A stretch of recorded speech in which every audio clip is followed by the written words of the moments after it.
yeah, it's me back here with apologist the state's attorney. Once again, I'm getting a little behind on my editing. But last time we had just gotten started the part 2 of our first trial day, where we learned that Vera Misham was the one who was actually doing all the forgeries of that were under the name Drew Misham, which changes things, and it explains why Drew Misham would fall for this poison stamp when Vera was the or when Vera would have been the one who received this letter in which it was poisoned. So we're slowly getting a beat on how all this shapes up, but I still get strange feelings from all this stuff, and there was one thing that I thought to mention and then completely forgot about. Damn it, something to do with paint or something. Right, it's still weird, still don't know how it all connects with the 3 paintings that were the cases that Apollo had worked on, and it's this weirdness there, but I guess we may as well just continue with the trial, and all that stuff will sort of spill out into the rest of it. Oh yeah, that was one weird thing. When I was editing the other videos, Spark Prushel said something about, and one of the oil paintings was stolen from like a gallery, and it happened to be, and so I guess that's this one. This was the one that was stolen, and then so that Vera could make a copy of it is the idea, I think. But that's a pretty high ranking or high stress thing to do, or high. It's a hard thing to do, steal a valuable painting like that. Anyways, so she's just gone into telling us about what it was like starting the forgeries, and I'm down to listen. Do tell. I started when I was only 12 years old. So the one who figured out that the stamp was poisoned, that was...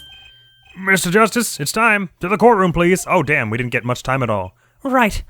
Out of time. Wait, Vera, just one more thing, please. Those 3 paintings in the studio. I painted those as part of my work. Right. See, we checked them out and we saw what was underneath. We saw the rough sketches underneath the 3 finished paintings. I see. Mr. Justice? Yes? Father, he knew of you. Did he? How interesting. Oh, right, because there was also forging not only of paintings, but of evidence, too. And it's 7 years ago, and so we figure that has something to do with the trial of Phoenix getting banified.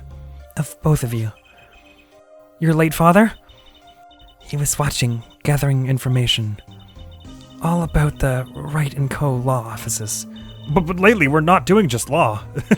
Yes, you do tricks, gags to amuse, and play piano. Well, they're not really gags. To get technical. Yet, when Father heard you had resumed the legal business, how pleased he was.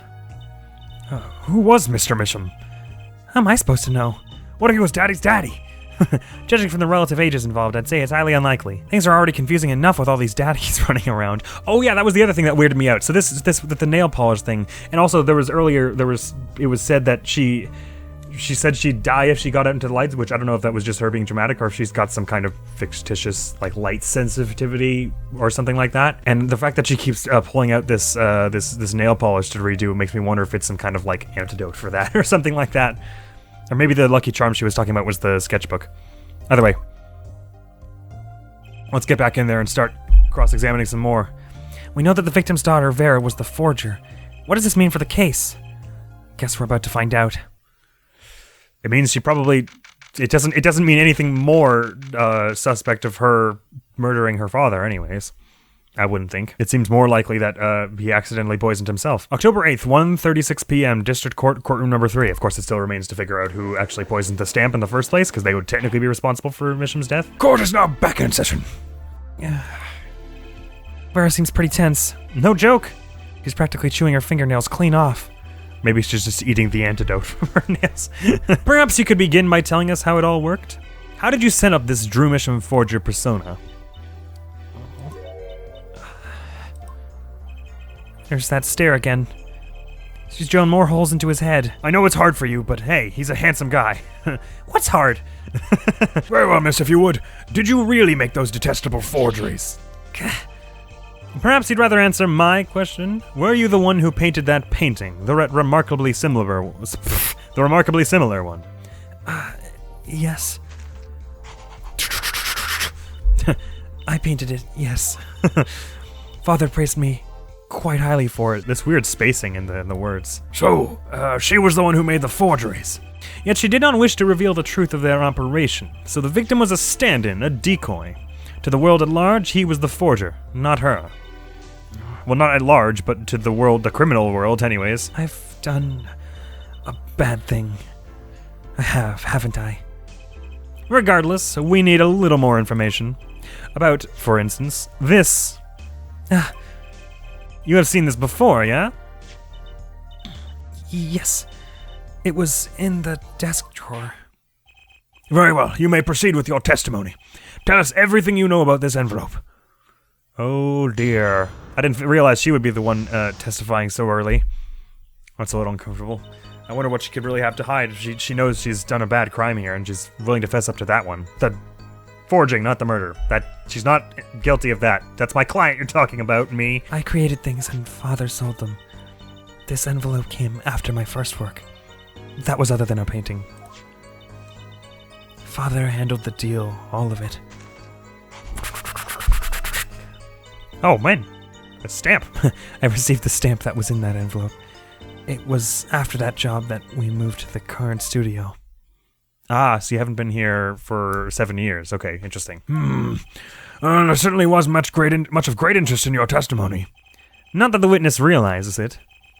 Ouch. Very well, please begin the cross-examination. Can y'all stop badgering my witness, y'all? Or wait, not my witness. Can y'all stop badgering my client? Right, okay. I need more information about this forger, this Drew Misham. The persona in Drew Misham, not the actual dude who died. Alright, I created things and Father sold them. So he actually knew about it, right, okay. Well, I guess he would have to know about it. What's going on there.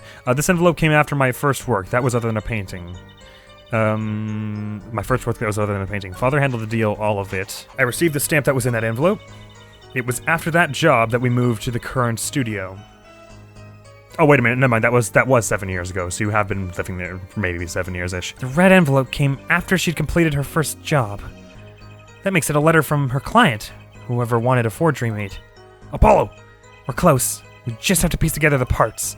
A deadly weapon in a red envelope, and the path it took to take Drew Misham's life. So if your father sold them, then maybe he had some contact with the mail at some point, but you're saying that you received it in an envelope, so you would have probably looked at it first. Tell me more about this first work. Hold it! By other than a painting, you mean you'd only done paintings up to that point? Yes. But Father had a realization. He noticed my talent extended to making things other than paintings. For instance, a letter someone had written, or a fingerprint left upon a cup, or a signature on a document, a seal upon a letter. None of this makes her sound very innocent at all. And the 100,000 promised in this letter was the start.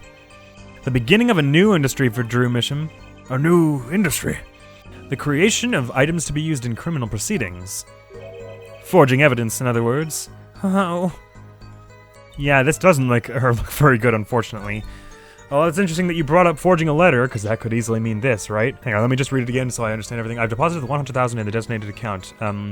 Please send a receipt once you've confirmed the transfer. Sign the papers and send in the enclosed envelope with the enclosed stamp within 3 days. I need not remind you to speak of this to no one. Well, you spoke of it to your father, but that's, obviously, that's not a contradiction in your testimony. Father handled the deal, all of it. Oh, that seems interesting. Hold it! So, you didn't know how the things you were making were being used? I enjoy painting very much. I think I understand. The Fräulein has lived in an unusual little world. Can you tell us what happened to the papers that were in this envelope?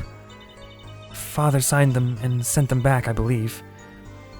Also, I wonder, I mean, I guess I just don't know about law, but I mean, she's 19 now, so she could be held accountable for that, but, I mean, when she was younger, she didn't really know what she was doing. It was her father was kind of the one who was making the call there.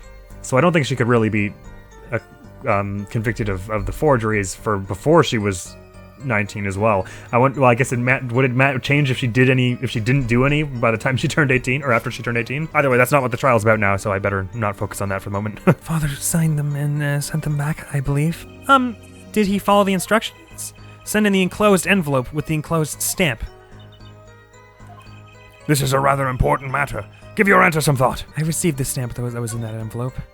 It was after that job that we moved to the current studio. Well, what did you do with the stamp?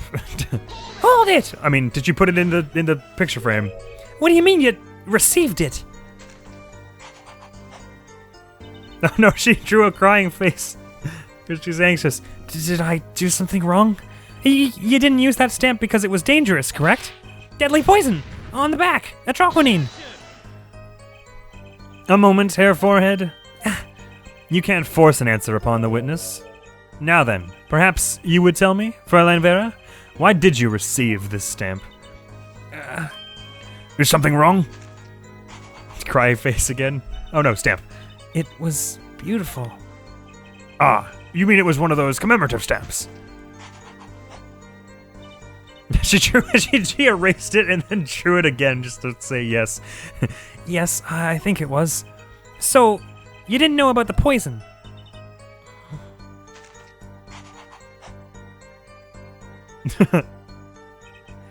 Well, I guess not. So the trap failed by chance, by mistake, thanks to this commemorative stamp. Quite the close call. I guess that is rather fortunate. It was after that job that we moved to the current studio. Alright, well let me push on that one as well. Hold it! You mean you moved to where the current Drew studio is? Yes, we saw very few people there. I began drawing picture books. This single job had tied them to the criminal underworld. I'd think Mr. Mission was to reduce their visibility in the world at large. When we had to meet someone for some reason, Father posed as the creator of the work. So that was the real essence of the artist Drew Misham. You did the work and he supplied the face. The red envelope came after she'd completed her first job. That makes it a letter from her client, whoever wanted a forgery made.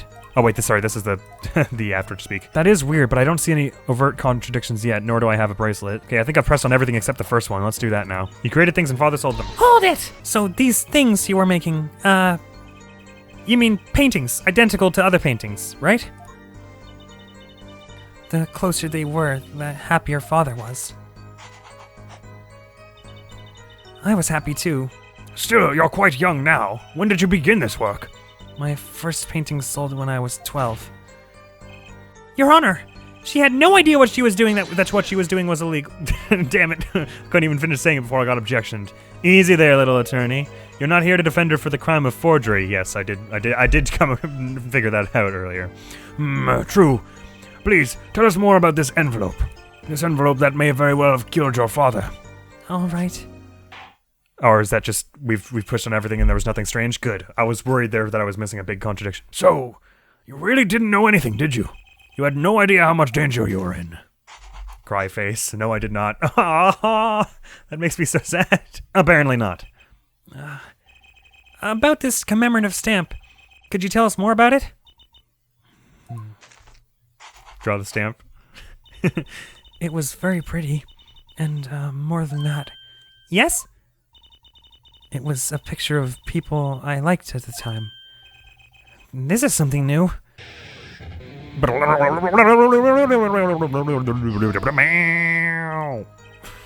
Apparently we've got some cross-examination yet ahead of us. If you would be so kind as to continue your testimony, Fräulein. Happy face. Yay! I don't know why it makes me so happy whenever she does the happy one. The stamp was a picture of my favorite magicians, so I kept it. Hold it! Important! Magicians? I love mysterious things. I always have. Even though she fainted when she saw Mr. Hat. You're confusing mysterious with freaky. Father took me when I was very young. It was a great magic show. I loved it so much. See? Isn't magic great? Fine, great, yeah, sure. No need to get all excited. But the magic troupe we saw disbanded soon after. I think I know who it was. But what does that have to do with things? I was quite sad. Did she just say what I think she just said? Magic troupe? Where have I heard that before? The red envelope came after she'd completed her oh, that's the last one, okay. That doesn't really pose any kind of contradiction though, does it? Or am I just supposed to present and be like, is it the Grimoire? The Grimoires was a picture of your favorite magicians, so you kept it. I guess the question is, why would the client have a stamp of them? Unless they were part of it, maybe? But I don't know exactly what to present here. It would be one of these three if I'm on the right track. Let me just present the ticket just for Grimoire relevance. Objection! Those magicians you liked. Was it this bunch? Happy face? Yay! Apollo, they're not a bunch. They're a troupe, yes, but you know, whatever. I see. Still, I have to wonder, why include a commemorative stamp like that in a business letter? That's what I was thinking. Good question. Well, pre-stamps are always better, and you can't beat Troop Grimoire, but that's a pretty eclectic thing to, like, have a stamp of just lying around. But the whole murder plan was a failure because of it. Ironic, don't you think? Prosecutor Gavin? Prosecutor Gavin? Unless you don't think it was a coincidence, you think they did it intentionally? Grimoire. What's with Gavin? Might I ask just one question of this witness? Huh? In your testimony just now, you stated this was your first work that was other than a painting. Please, tell me, what exactly did you make? Was it a card? A playing card? Can I ask why? No! Answer the question. Now! Jeez, relax. Prosecutor Gavin! You're usually not the one whose volume concerns me. Yes, it is unbecoming of me. I apologize. But I must know. Please, Miss Misham, tell me. It was a book. A single page. In a book. A book. Please be more specific. It was a handwritten book. Like a diary. Oh man, he's losing it a bit. His hands shaking. No! I don't! No! This has got something to do with Kristoff, I guess, but I don't know what. What's wrong with Prosecutor Gavin? He looks like he just saw a ghost. Miss Misham, this book. Was there a picture of a silk hat on the back cover? Yes or no? How did you know? Oh, this is getting strange and intertwined. Prosecutor Gavin, the defendant is answering all of your questions. Stop badgering her. He's told you nothing, has he? Your soiled Sully mentor. Nothing? Sully, who? Phoenix Wright. Who else? Daddy? He never told you about the trial 7 years ago. How about how he came to lose his attorney's badge? Only that he did. It was a certain piece of evidence that decided his fate, you know. A certain diary. On the back it bore the mark of a silk hat. What? Phoenix Wright, tossed out of the profession by false evidence. And the forger who made that evidence... Is this girl standing right in front of me? Vera, you must tell us. The evidence you made was used in a trial 7 years ago. Who asked Drew Misham, you, to forge that evidence? For all of our sakes, who was it? Stop chattering so she can answer, damn it. You're making her nervous. It's not me. I promise all my desk punching is entirely comforting her. We only met once. You met the client? Well, who was it? It was... You don't remember? What's going on with Vera? She's staring at Prosecutor Gavin's face again. Was it Kristoff? Yes, what? Is there something about me? I remember clearly. I remember who gave me the book, the diary. Who was it? Vera!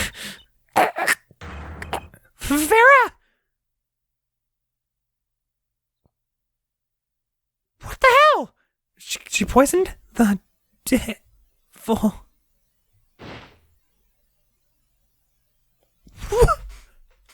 Hey! She didn't just die, did she? Defendant Vera Misham. Condition unconscious. Examiner's diagnosis, acute atroquinine poisoning. That kills people. This ends the recording of the trial for the murder of Drew Misham. What is happening? What is happening? I almost fell over. Oh my god! Did Kristoff just kill her? Oh my god. Who poisoned? Vera Misham was, during the trial, poisoned by an unknown assailant. The dosage was just under the lethal amount. Okay, sparing the defendant's life. She is currently in intensive care and is not to be disturbed for any reason. Okay, well that was just how they could take her out of the trials, that we have to figure it out ourselves. A very simple case at the first glance, until it finally began to show its true colors. Holy crap! What? Why is it playing the first game's music now? Whoa, okay, sorry, this is too much. You can't just throw all these emotional, like, punches into my face. The long road to the truth takes us to the record of another trial. In some ways, that was the starting point of it all. And that is where we must go. Am I about to play as Phoenix? Shut up! Shut up!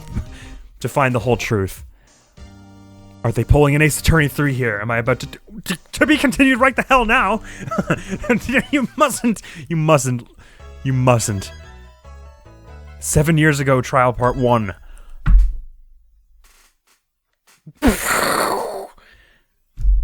Episode 8 turns about showdown time. Which is incidentally just what was said during the card game in the first case. And this is the cards. These are they. I lost. It's only a game of poker. A game I've played for a long time. And only lost twice. Who was the first? The man I killed, of course. Is that Manaphy? And Phoenix? Well, it seems I've found the partner I've been looking for all along. Over a game of cards. Why, yes. Over a game of cards. I don't know which one is saying what. That was how we first met. 7 years ago. This is so insane. 7 years earlier, Phoenix Wright's final trial. Oh my god, this is so cool. Oh my god.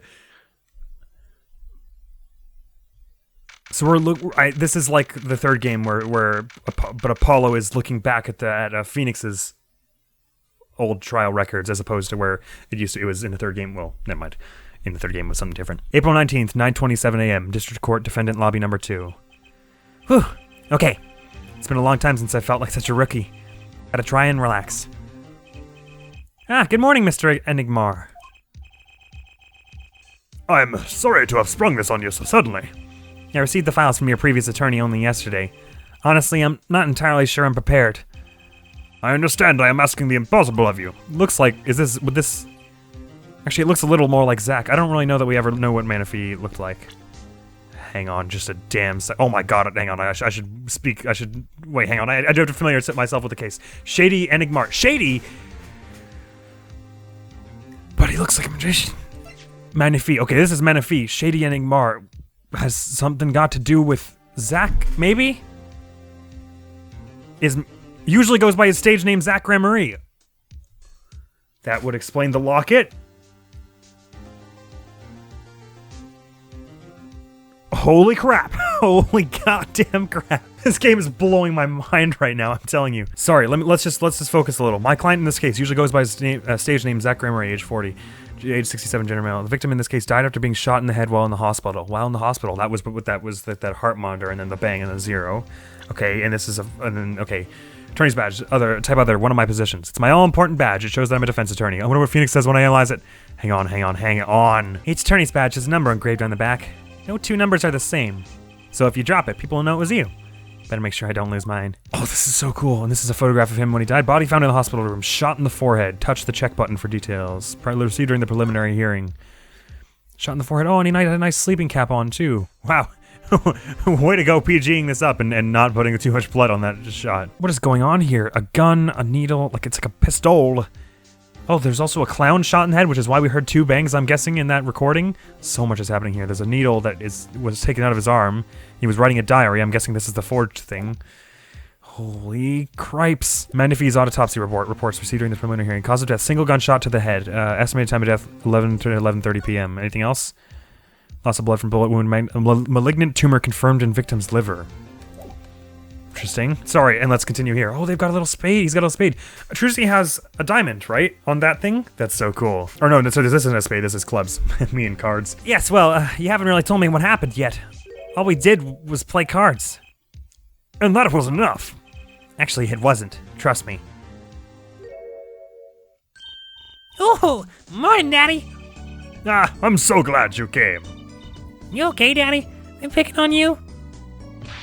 I am fine, as always. This old boy is here to help me after all. That's young man to you.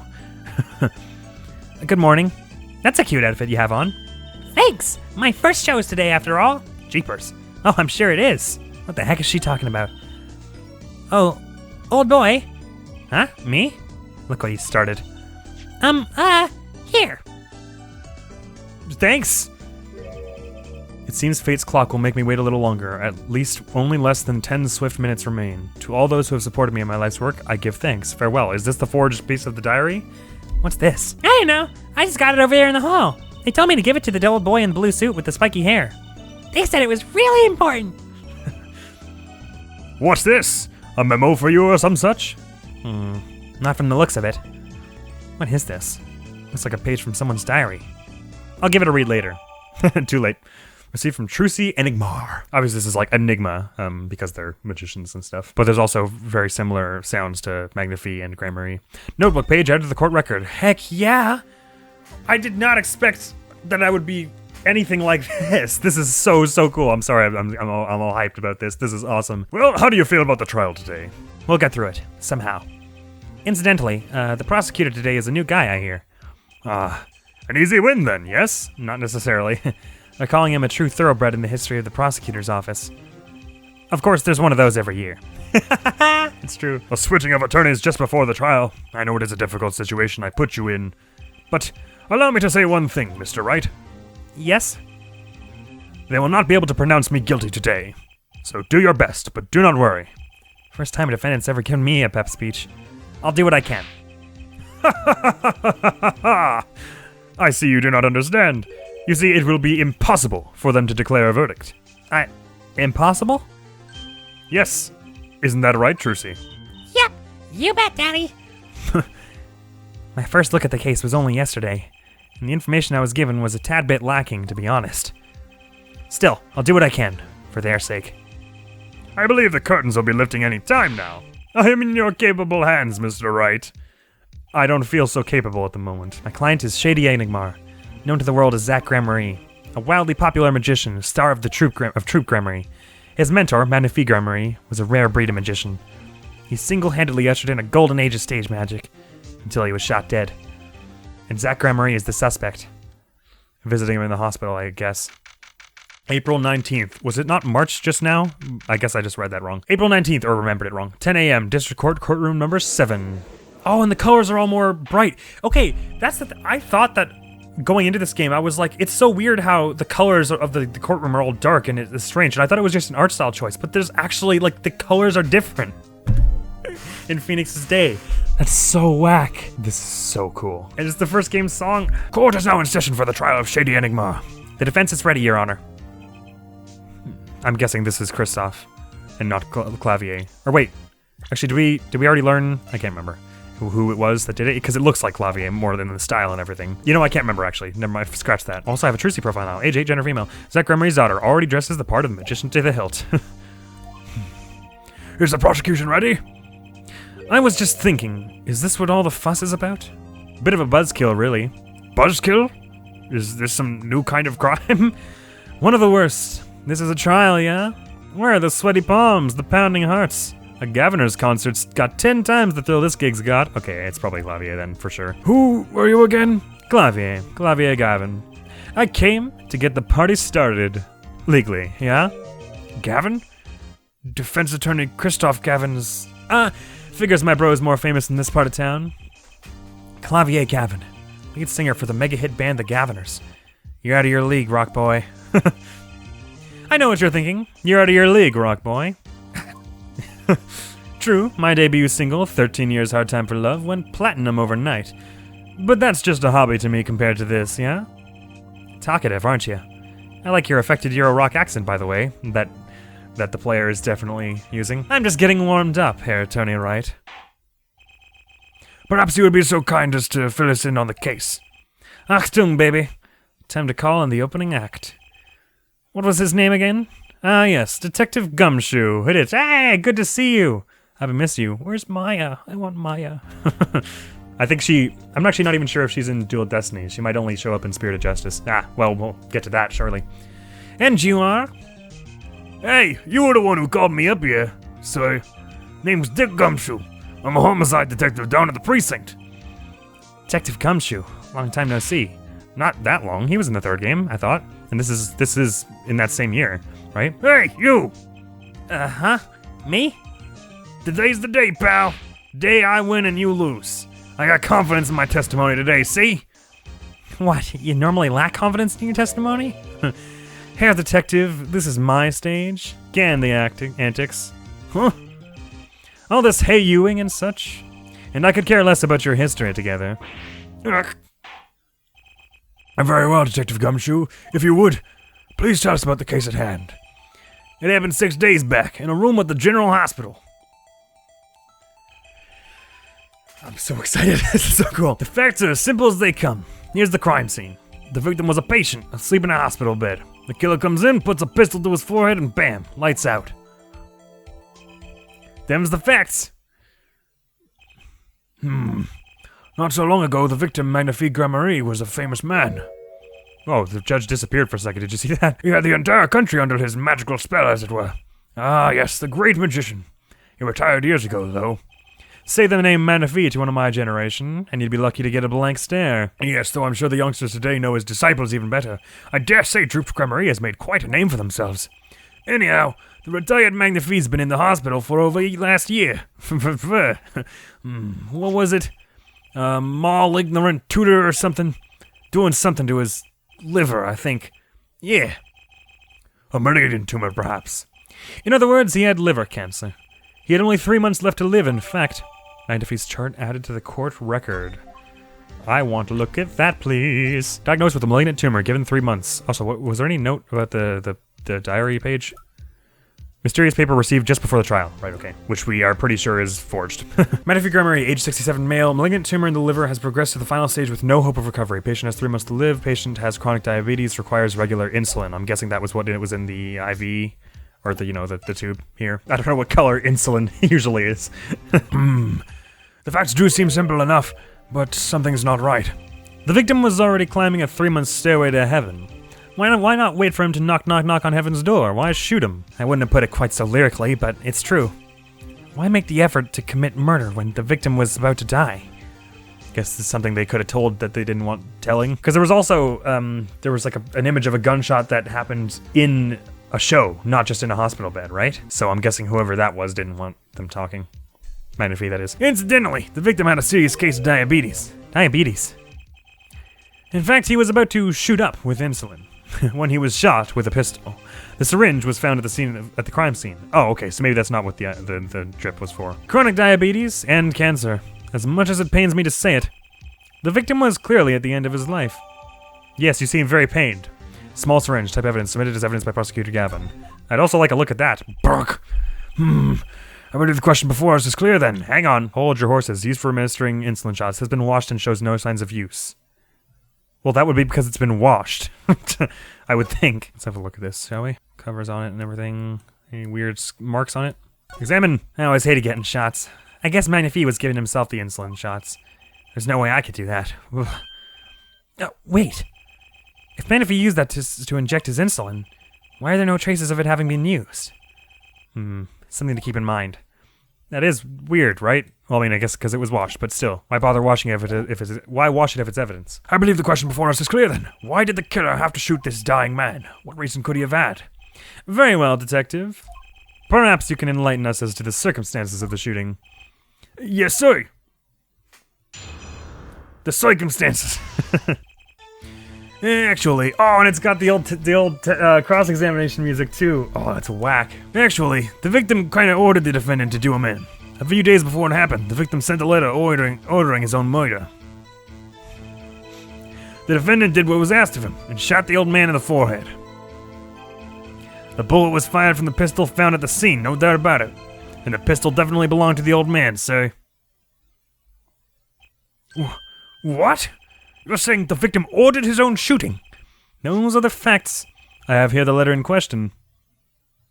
To my beloved student Zach, to you I entrust the task of lowering my life's curtain. Never mind, it's going away. Sorry. Magnifique's letter added to the court record. Very unusual indeed. Sorry, let me read that in full. To you I entrust the task of lowering my life's curtain. Come on the 13th, 11:05 p.m. I will ready a gun with which you will shoot one shot square in the forehead. You cannot refuse, and we both know the reason why. Well, I don't like the sound of that. Letter asking Zach to shoot him. And so we're pretty sure that this is the one that's forged. Huh. Because it would be interesting if this was the one that wasn't forged, in fact, because this one actually has the Silk Hat mark on it. Although I think they said the Silk Hat was on the back of the diary that this came from. Anyways, very unusual indeed. Although, could such a thing as a letter really cause one to pull a trigger, I wonder? I believe the answer to that question can be found at the end of the letter. He says you can't refuse, but for whatever reason. Ah, you cannot refuse, and we both know the reason why. Detective Gumshoe, can you explain this to the court? Unfortunately, even the defendant won't say a peep about that bit, so... One thing bothers me about this. Why didn't he just say 11? This thing of Phoenix is like, it's slightly different, the animation. I mean, obviously the whole thing has been sort of redrawn to fit the fourth game style, but his eyes are like a little more narrow than they are in the original trilogy. Anyways, why didn't he just say 11 as opposed to come the 13th, 11:05 p.m.? Did I just skip that line last time? I can't remember. Yeah, that is pretty weird. Or like come at night even. That can join with the fact that he mentions something about having only 10 minutes left at this point. It's pretty weird. Why he would need it to be at such a specific time. Why didn't he just say 11? Why have him come at 11:05 without some specific reason? The devil is in the details, Herr Attorney. Well, was there some reason? As it turns out, there was. Every night for a half hour, starting at 11, the victim, Magnifique Gramerie, was given an IV. An IV. There it is in the picture, off to the side of the bed. At 11, a doctor would come up to set up the IV. 30 minutes later, he would come back for the empty bag. This happened every night without fail. So that was the only time they could meet without the chance of an untimely interruption. During his IV. Very well, shall we begin? Mr. Wright, your cross-examination, if you would. What's this reason he couldn't refuse, I wonder? He could have at least mentioned it to me. I think you know by now that's not how this works, Phoenix. The circumstances, alright.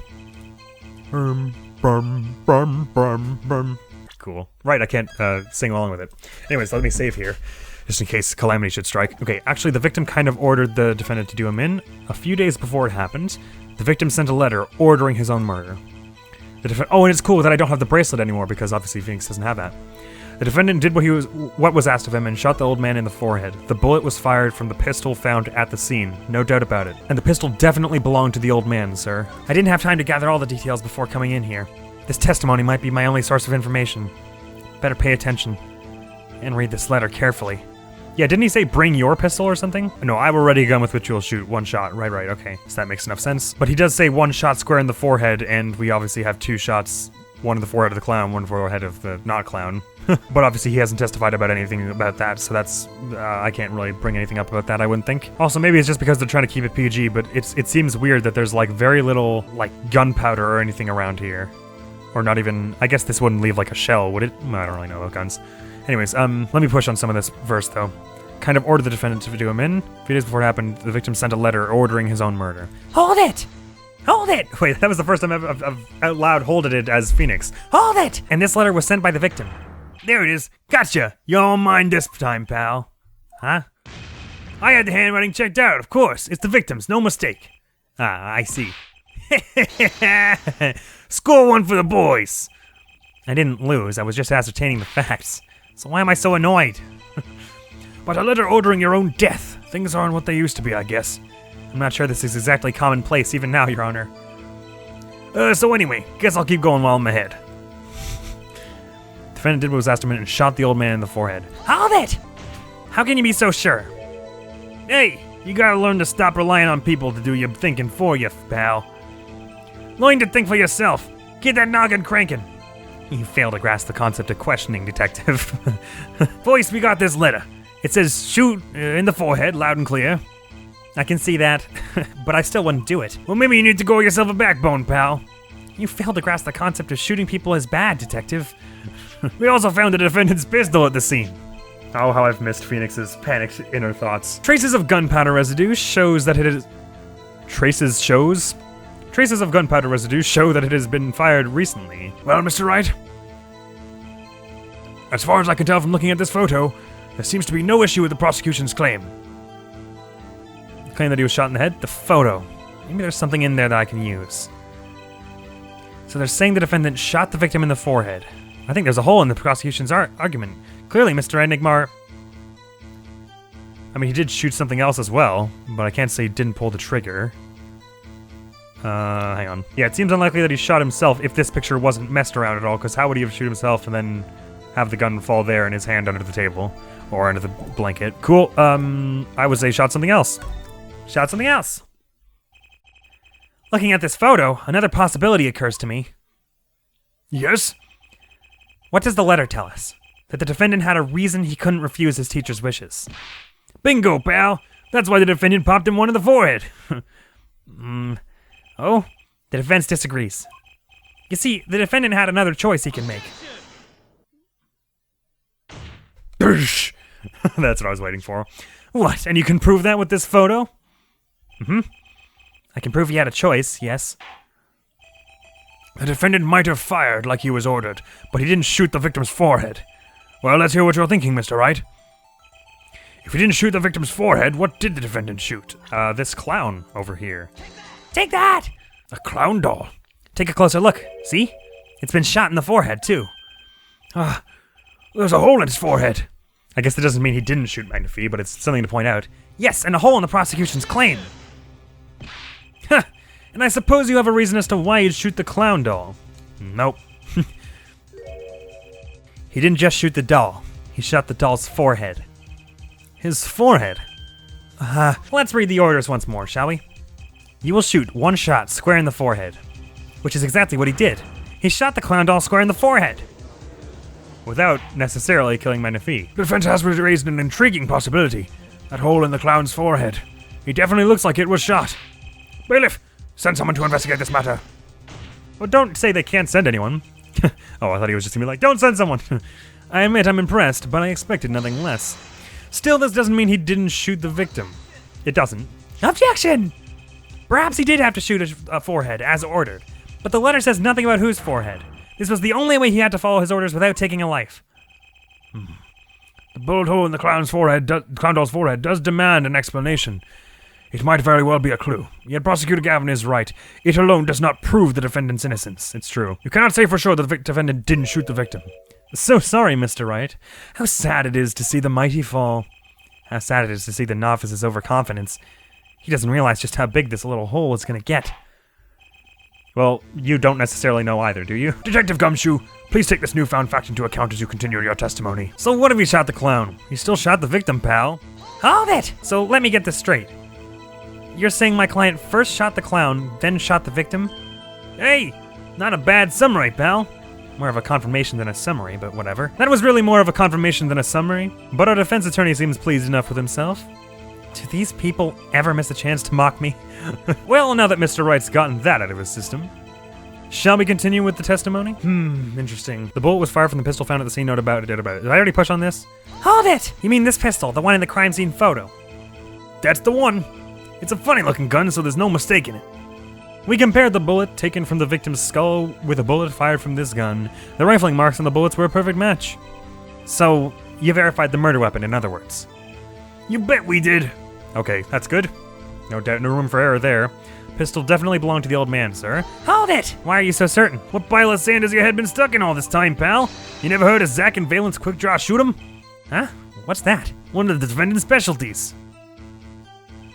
Oh, hey, look at young, what's his face? Valen. Oh my god, I guess that's who that is. He's got the long hair. Zack and Valen stand on either side of a girl.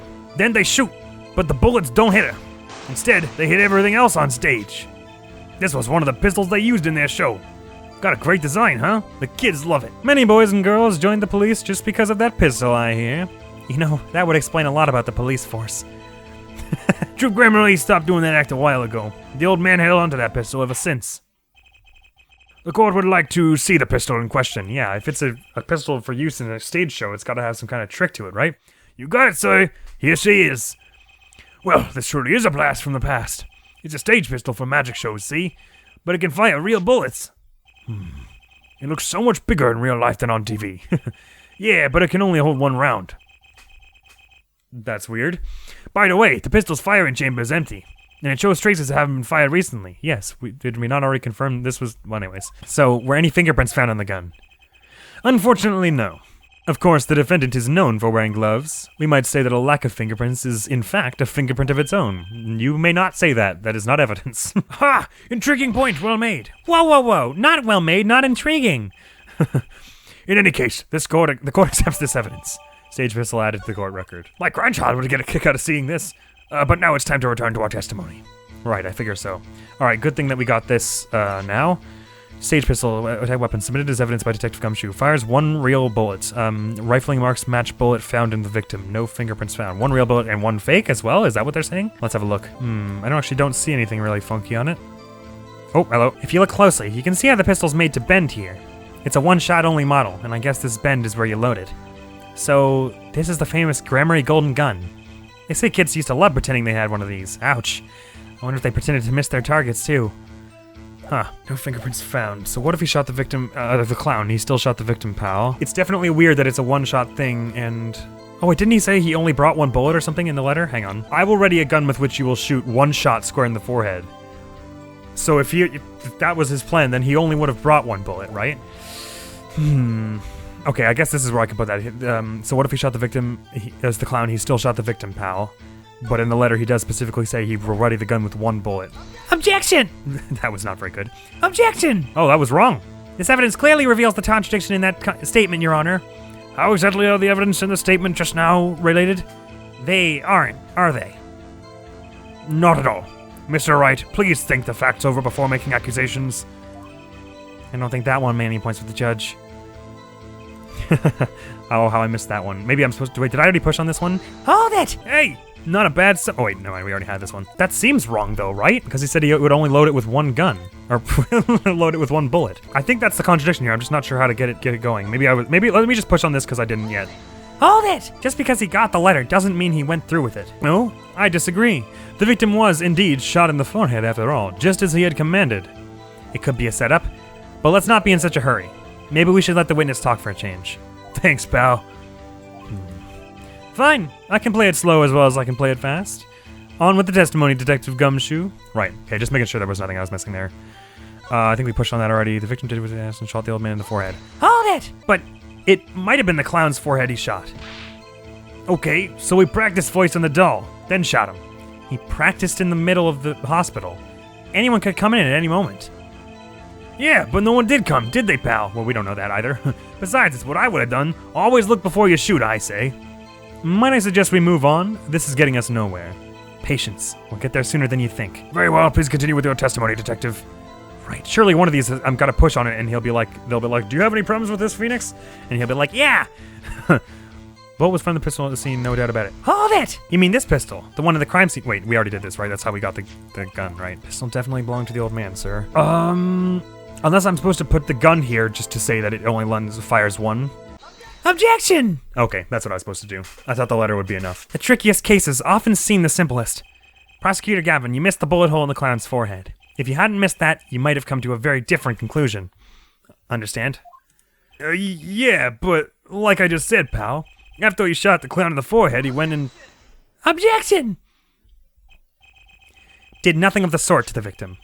The pistol proves he could not. The murder weapon? How? It's quite simple, Your Honor. It's quite simple, Your Honor. This pistol only holds 1 bullet at a time. If he had shot the clown in the forehead, he couldn't have shot the victim too. Yeah! Push. That's not a contradiction, not even close. What's with the shadow on his arm? Why does it like fade? Well, that's anyways. All he had to do was reload the pistol after the first shot. Objection! His is so much quieter, it's weird. Oh? Where did he get the extra bullet? They're not so easy to come by, you know. If you claim the defendant had one ready, then prove to us how he got it. Yeah. I had a feeling this wasn't over yet. No, this party's just getting started. And I haven't proven anything yet, beyond my good looks and startling record sales. And what a shocking line to end this episode on, because regrettably I'm all out of time. How did I get to, what, 57? I swear it was just at 49 minutes, like 2 seconds ago, the recording length. My gosh, I got all sucked up into it. Well, I certainly did not expect to be taken all the way back. I think it's very fitting that the first time I play as Phoenix in this game, I immediately present the wrong evidence, and that's the first thing I do. So good job on me for that. This opens up so many questions, but I think I'm starting to slowly get a picture of what's going on here. Definitely Kristoff is going to be involved in this somehow. I mean, obviously he's going to be involved because he was on the front of it. I think he's going to be involved, like, as a witness, or maybe in this case, or something like that. There's something very funky going on here. And also this whole thing is a flashback and it's just absolutely whack. And this is gonna give Apollo some new evidence and then we're gonna go back into the present day and absolutely wreck stuff up. It'll be so cool. So even though I really, really want to keep playing, I have to leave it all here. So thank you very much for coming around. Oh, this is so great. Man, this music is really bringing me back to like a year ago when I played through the trilogy. What would you say is your favorite testimony theme? Like your favorite cross-examination theme so far? Because what are the 4? Okay, so there's the first one, which is dun dun. That's the one we just had. Dun dun dun dun. And then the second one is dun dun dun dun dun dun dun dun dun. Bum bum bum. Bum bum ba-da-da-dum bum ba-da-da-dum bum. And then the third one is what? Bum ba-dum bum ba-bum. That one. And then the fourth one, normally, like Apollo's part of the fourth one, which is this one, is God, how am I forgetting this testimony theme or this cross-examination theme? It's what? All right, right. They're all good. So what's your favorite? Even if it doesn't have to be the first 4. I obviously only played the first 4, but what's your favorite cross-examination theme? I would love to know. And I can't wait to keep going with this because this is so dang awesome. So with that, I hopefully will see you around. Admiral's gonna be out of here. Peace. No one else is close enough to do a damn thing. That's fine. Levy can handle this almost single-handedly. Well, that's 9 and 9, so this will kill. This is for that thing you said 5 seconds ago. Ah, I'm still mad. Oh, wow. That hurt my head a lot. You'll not escape. I will see you off here.